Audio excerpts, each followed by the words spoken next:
The Evolution of Atari ST Vertical Flying Shooters, Part 2, 1988, Tempest in a Teacup. In Part 1, we covered two shooters from 1988, Xenon and Slapfight, as they completed the final releases of the early years of ST shooters. Unlike ST Action's roundup of 10 early ST vertical shooters in Part 1, we found that the magazines had started to become jaded by vertical shooters, and in many cases argued that computers are better suited for more cerebral and complex games. We agree that the disk space and memory of a computer is good for all kinds of very complicated games. A well-made, good old-fashioned blast fest is always a welcome piece of entertainment. One of the things we notice is that after the great advances in the first few years, technical advances seem to stagnate a little bit in 1988 with Atari ST vertical shooters. What we can say is that the overall quality has improved, with fewer games looking and sounding like public domain attempts at Xevious, and more going for the vertical version of R-Type. That's not to say that poor quality was not around, but the floor was definitely raised.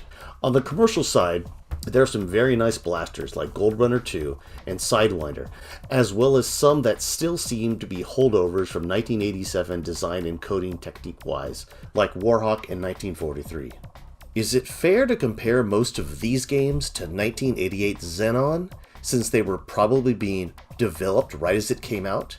Maybe, maybe not. What we can do is look for advances and declines in gameplay mechanics and small touches and overall quality while we take a look at these other releases in 1988.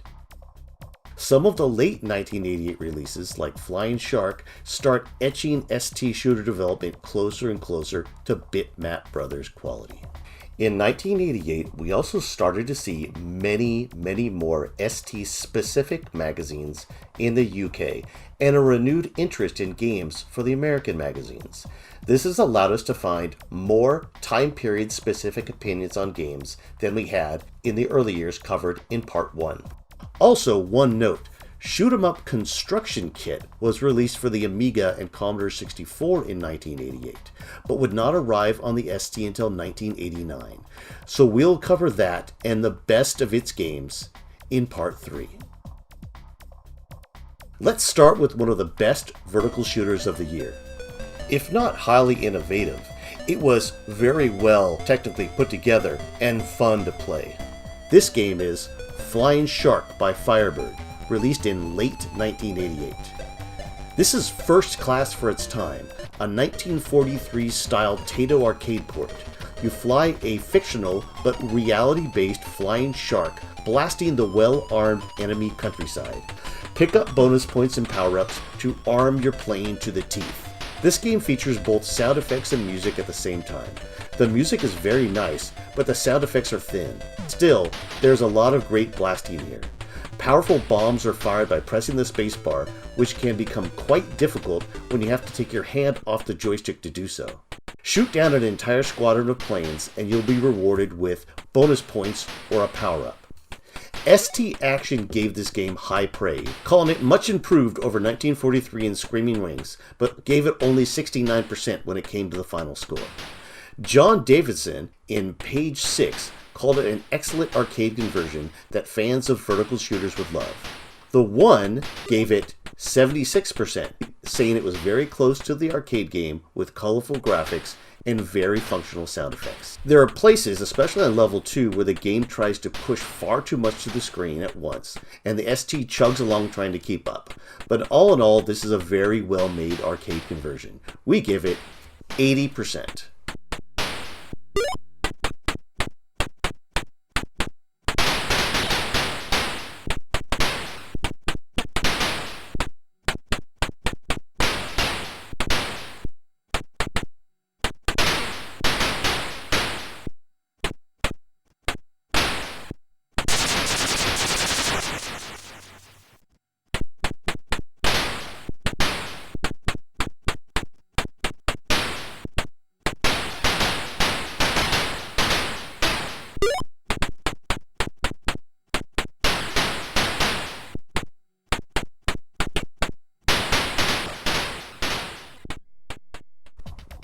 The next game is a sequel to a technical achievement in the early years, Goldrunner.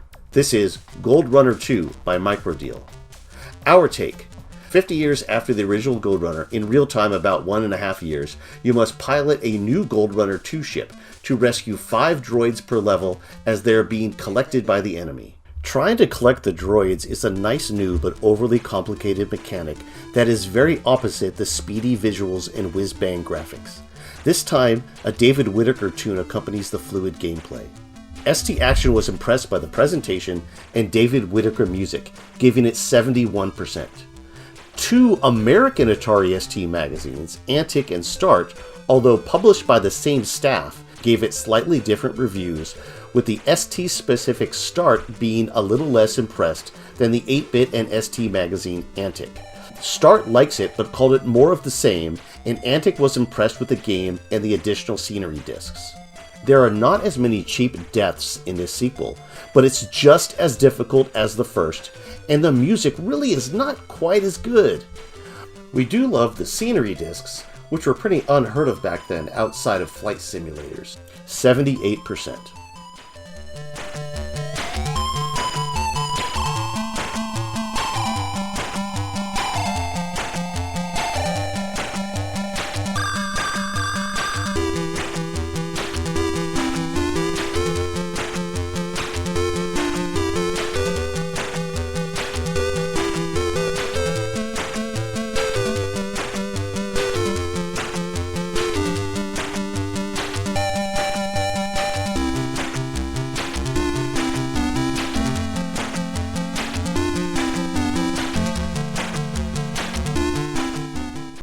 Although relatively unknown, Crossland by Soundware is a game that adds a little something extra to the genre. This is a very well-crafted Paul Lay blaster that was supposed to be released as a standalone by Microdeal, but only got a combo pack released by TriStar as part of the Star Warriors pack. This is yet another good Paul Lay Atari ST title, where apparently he was not paid for his work. This seemingly had been lost to time until Paul Lay furnished a working copy to Atari Mania in 2010. Lay's optimized gameplay is accompanied by big colorful graphics by Harvey Kong Tin and a nice soundtrack by Paul Shields. Like Goldrunner II, this game adds elements to a vertical shooter that are not normally part of vertical shooters on the ST. Shoot the Atari symbol for bonus points and sometimes a bonus game. We found an Arkanoid clone, but there probably are many more. This game is a solid 80%.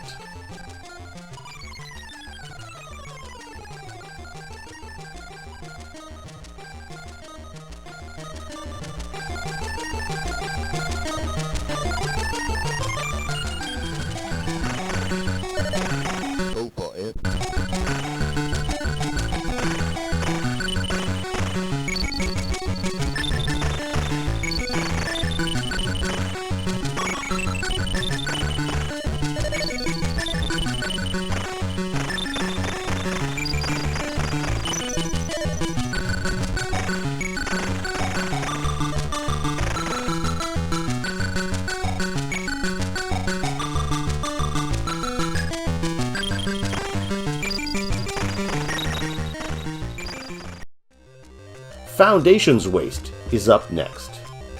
Our take. This is one of the better early ST shooters. In August of 1988, we purchased our very first imported games from Europe. The only vertical shooter we had ever played on the ST was Pluto's, and we wanted something similar to R-Type. This game blew us away with its colorful graphics and decent array of bolt-on weaponry. Exocet released a fine number of early ST shooters, and this one, while it doesn't blow us out of the water, certainly was a sight for sore eyes in 1988.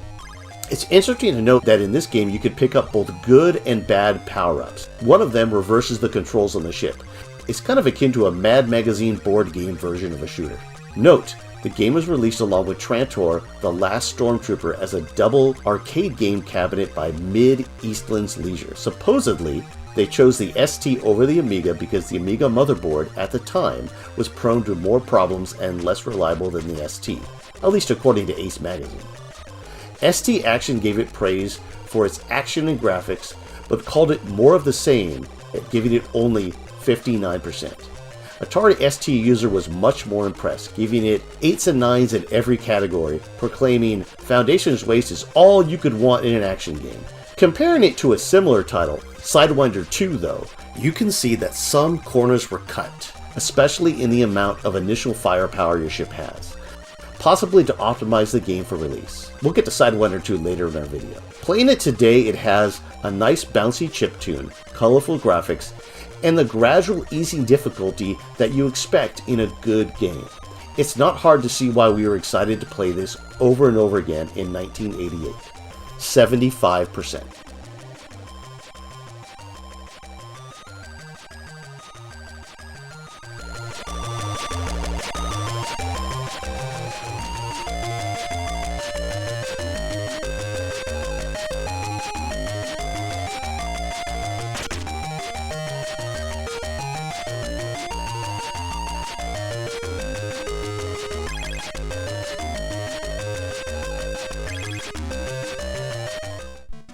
Sometimes ambition can get the best of you, and even a game with a few new ideas and a little technical prowess can be easily forgotten.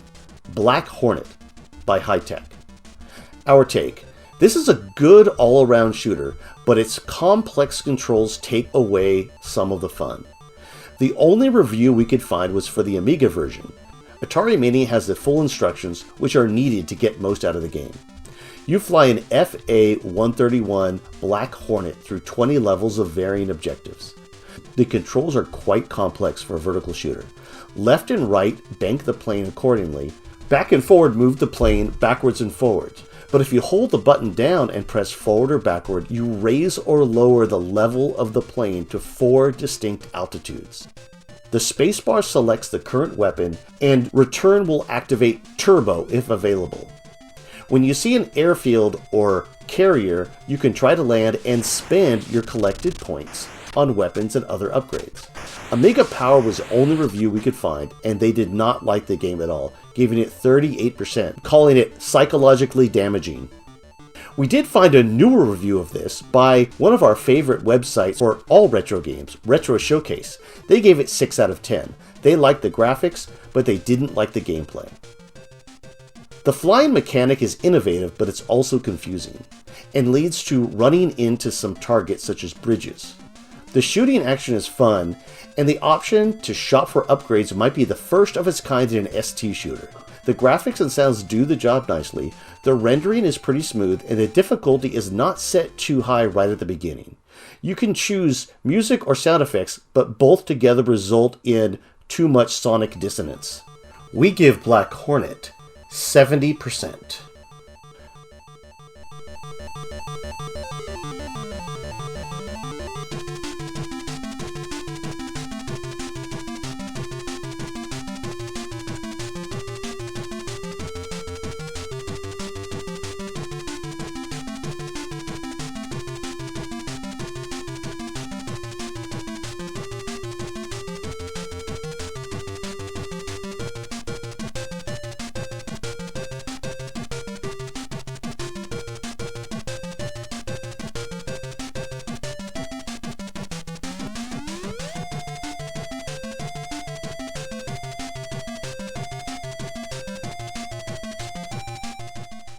Up next is Stargoose by Logotron.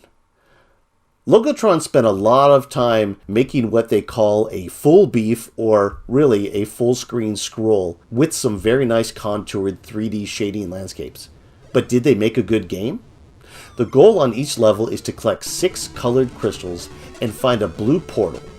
There's lots of stuff to shoot and nice explosions. Isn't that what you want in a vertical shooter?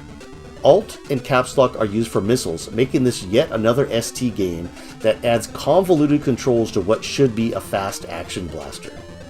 We do like the attempts to make games with a little bit more than a single fire button, but the controls seem to get in the way, somewhat making the missiles a little useless.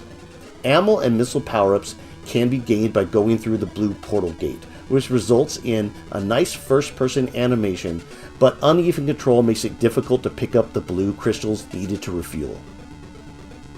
You can press F1 through F6 when the game begins to get infinite shields. I couldn't get this to work.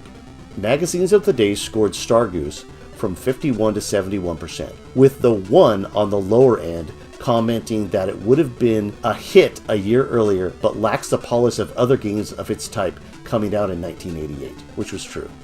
ST Action was more impressed, giving it a 20-point higher score at 71%, noting it was refreshingly original, while ST Amiga Format gave it 68% and liked its well-executed minimalism. We say there's a lot to like here graphics-wise, but the game falls a little flat in the playable arena because the terrain really gets in the way of the blasting. We give it 70%.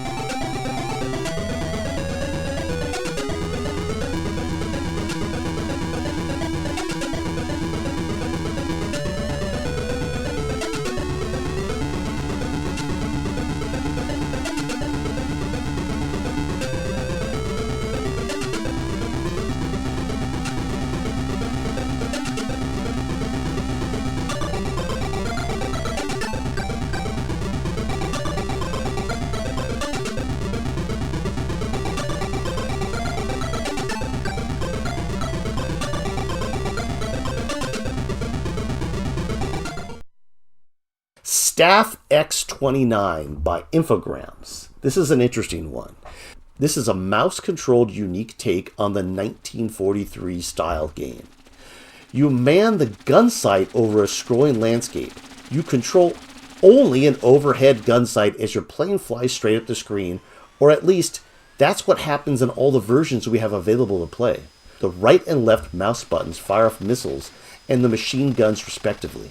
You must destroy red zone buildings to reveal codes which look like arcade game characters such as Pac-Man, and destroy surface installation color combinations that can be used against you if you don't destroy them. This game includes yet another overly complicated resupply mouse-controlled system once inside the installation gate. It was innovative, but not good. You are supposed to recover the Atari ROM by finding the 6 secret codes. I think it started out as countermeasure for the Atari 5200 or countermeasure clone, and then it transformed into this. ST Action was not impressed because most of the game is revealed within the first 5 minutes. We had a little bit more fun than they did, but we still found it frustrating. In its current state, it's a fun, mindless blaster, but no more. We give it 62%.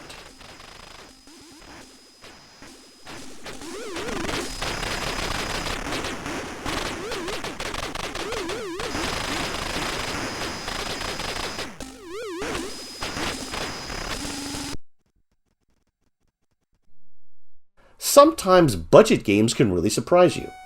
Warhawk by Silverbird.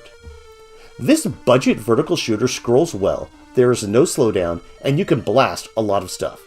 It's very colorful and not too difficult. It's perfect for a budget title. Plus it has sounds and music at the same time, and it feels like an arcade game, not an ST game. It has a Rob Hubbard soundtrack, and it's the same programmer that did Alien Syndrome. It's more in the Plutos tradition of games, with no real power-ups to be found, just a lot of blasting action. Although ST Action gave it a low score, they were also impressed with what was on offer, especially for the price. Although we wouldn't go back very often because of the lack of elements we like in our vertical shooters, such as power-ups, it's fun to see what comes up next on the detailed cartoon-style backdrops. The enemies are fun to destroy and everything works really well. With a little more added, it could have been as good as some of the better games on this list. As it is, it's a thumb breaker that gets repetitive. But I'll say, it's not a bad way to break a few thumbs. Good stuff. We give it 70%.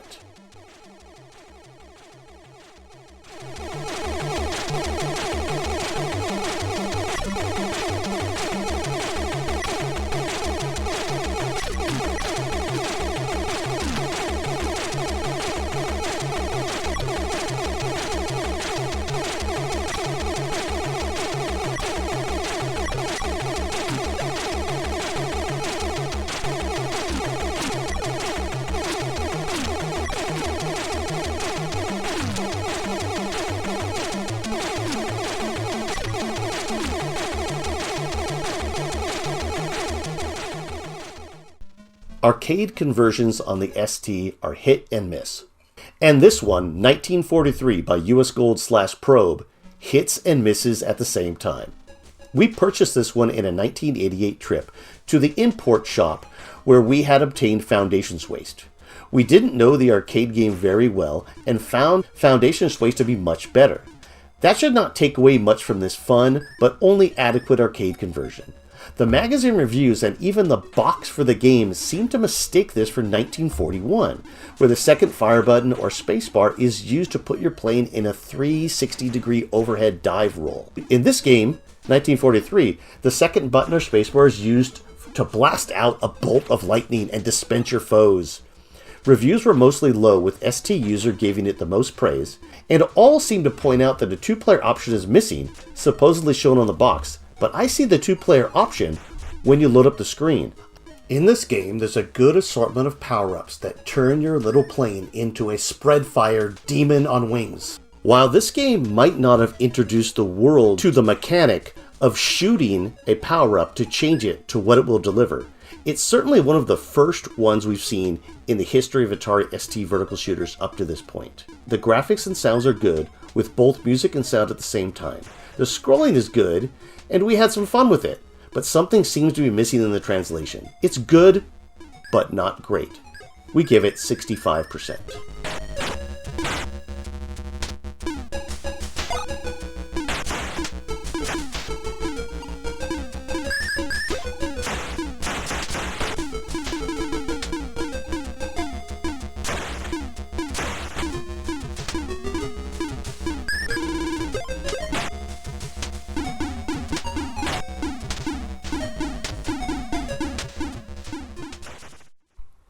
Atax, ATAX by Eclipse. This is a good, small, fast, but difficult game that was completely coded and designed by a single person, Tony Barker.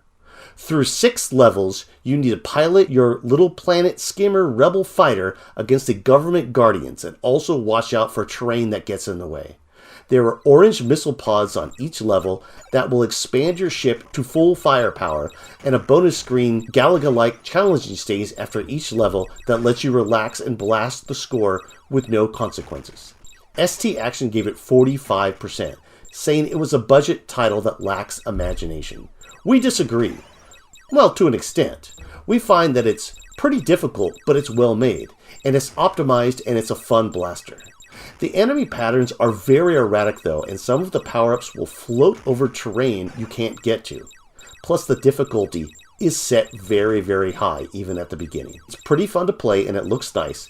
It doesn't add up much in the evolution of Atari ST vertical shooters though. But to be fair, it's a fun game that doesn't have to add anything to the history of vertical shooters to still be a blast to pick up and play.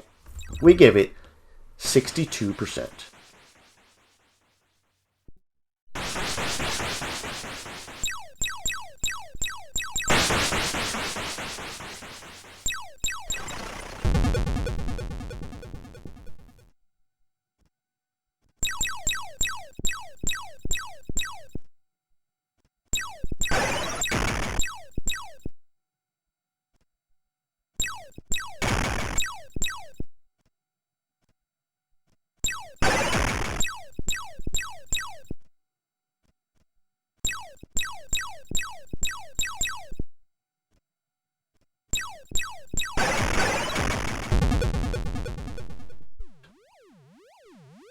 Companion 1, Opening Moves by Thomas Stoker. This is a public domain game.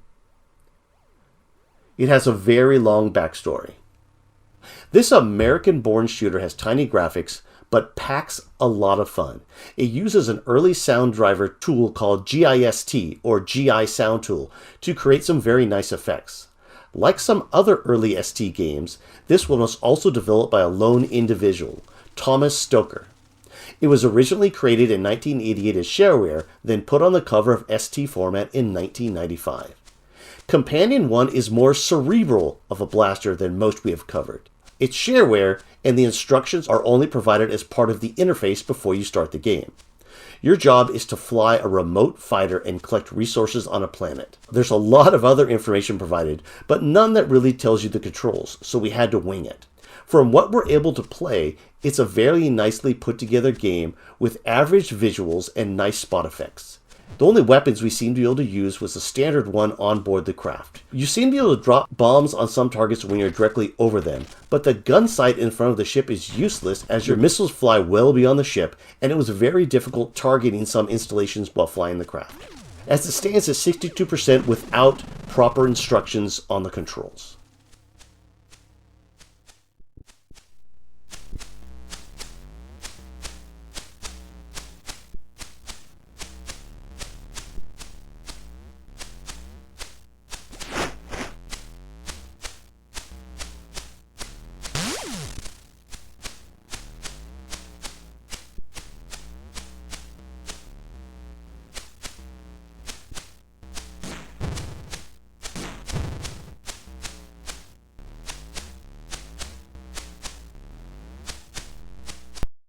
Artificial Dreams by Prism.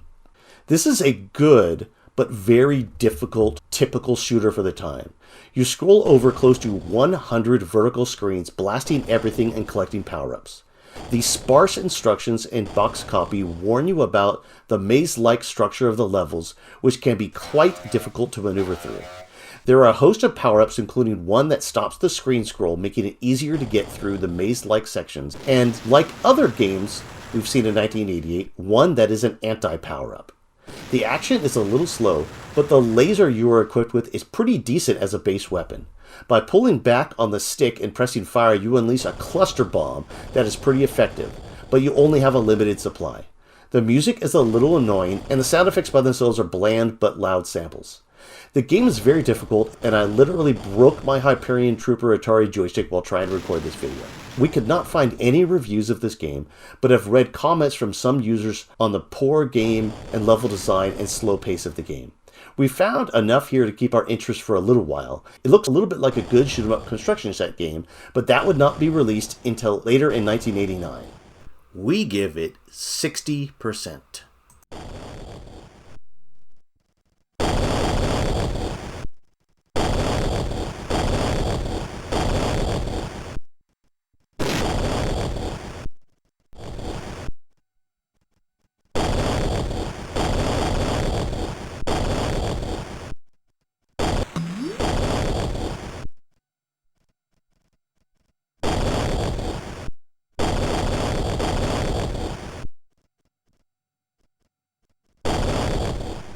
Battel Probe by Capital Software.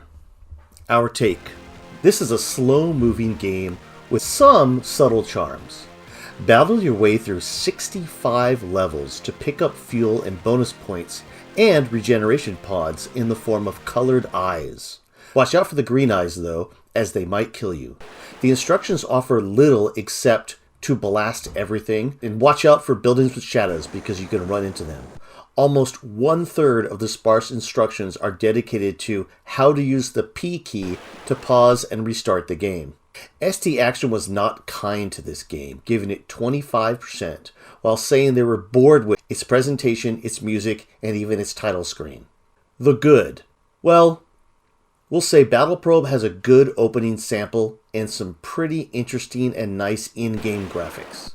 The bad. This game should never have been released in this condition. The gameplay starts with a cheap death right away and it doesn't get any better after that. Couple that with cripplingly unoptimized scrolling and sprites, as well as samples that slow down the game even more, and you have an ambitious disaster. We give it 35%, based mostly on the graphics.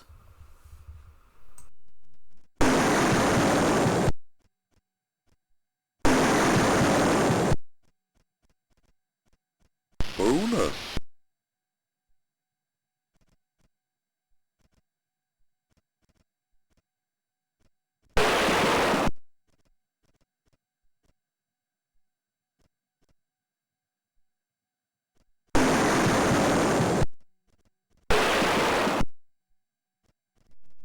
Chopper X, Mastertronic. This is a good one-hit and you're gone vertical scroller. It won't and didn't win any awards, but it's competently put together. One really cool feature of the game is that the title tune can be played on a MIDI sequencer, a feature that was used early in the ST's life a lot, but was all too uncommon in 1988 and beyond. Gameplay is pretty typical of most early helicopter-style shooters. There is some fun blasting to do, but weirdly, flying over what looks like a red cross tent gives you a cluster bomb. ST Action gave it 52% and called it graphically and sonically pleasing, but they didn't like that you have to start at the beginning of each level every time you were killed. We didn't like that either. Although this game has some charm, there really isn't enough here that is any better than any other games of the same type released the same year or that came before it. The song snippet is pretty good, but it plays repeatedly enough for you to want to mute the game. The enemy shots are a little difficult to see, and the game doesn't ease you in, but starts beating you over the head right as you start. We gave it 53%.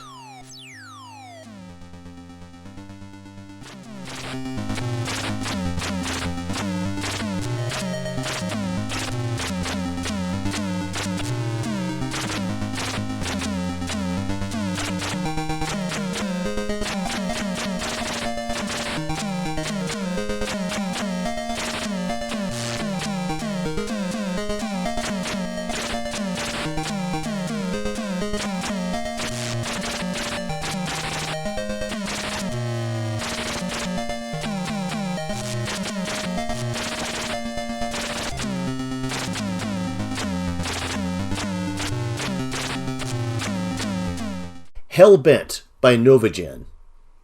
For me to want to play a vertical shooter, it has to have a few things. One, it has to be easy to get into, it has to have good graphics, and it has to perform at a pretty good speed.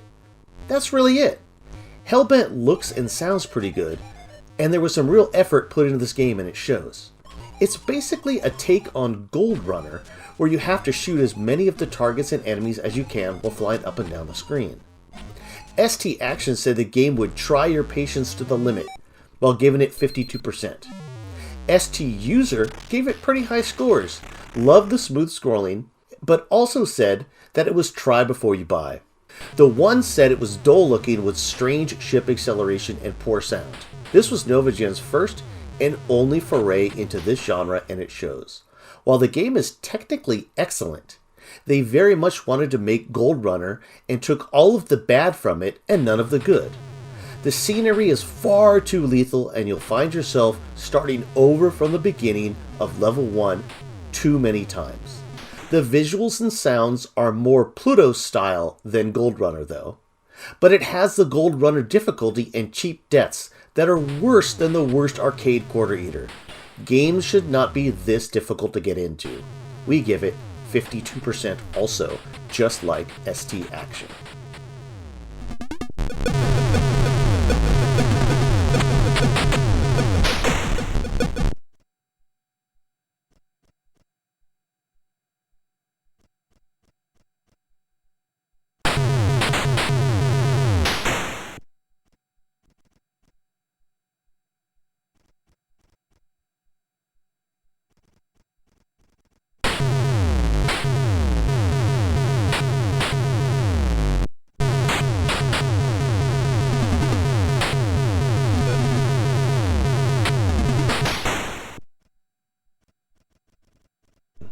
A game that we took a look at, called Maelstrom, was a PD game by Budgie UK. Here's a little bit of it. It looks okay. For completeness, we're including it, but it's more of a demo than a game. It shows promise, but we could not get through this first asteroid screen. We gave it 38%.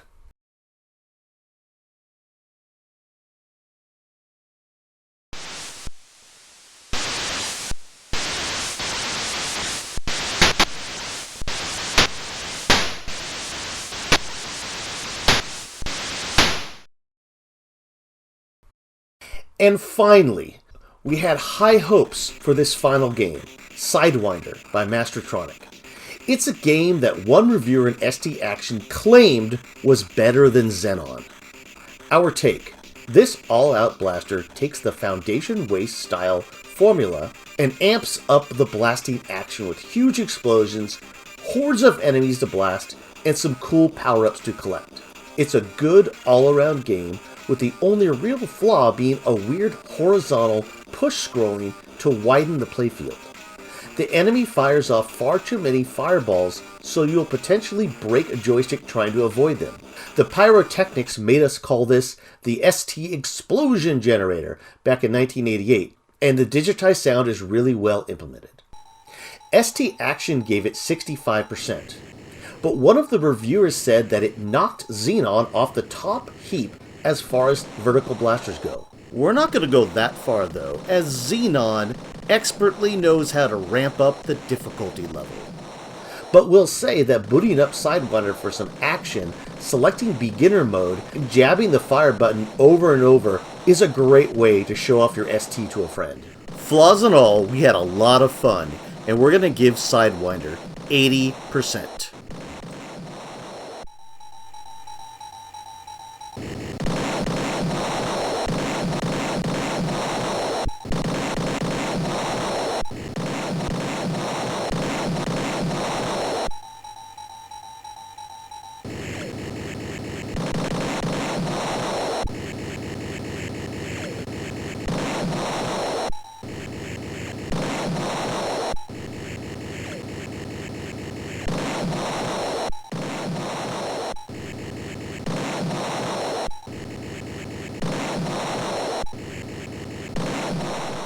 So why did we call the rest of 1988 a Tempest in a Teacup? Well, as we see it, there was a lot of production of vertical scrolling shooters in 1988 that all very well could have pushed the envelope of 16-bit Atari ST vertical shooters. And even one, Sidewinder, that was touted to be the Xenon beater. But was it? Certainly not. Many of the magazines started to get anxious for better and better contests, and all of the fervor added up to, well, very little. Some nice games, some fun blasters, maybe a new feature or two, but really just a Tempest in a Teacup.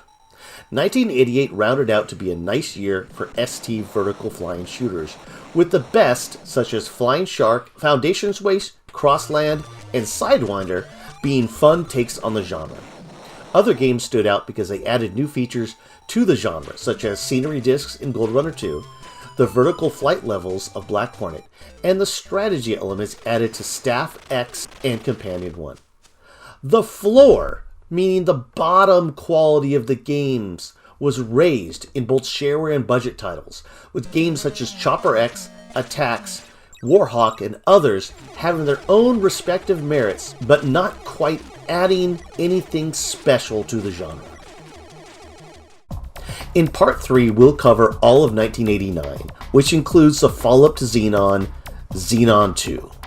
Until next time, into the vertical blank. Into the vertical blank, generation Atari. Into the vertical blank, generation Atari.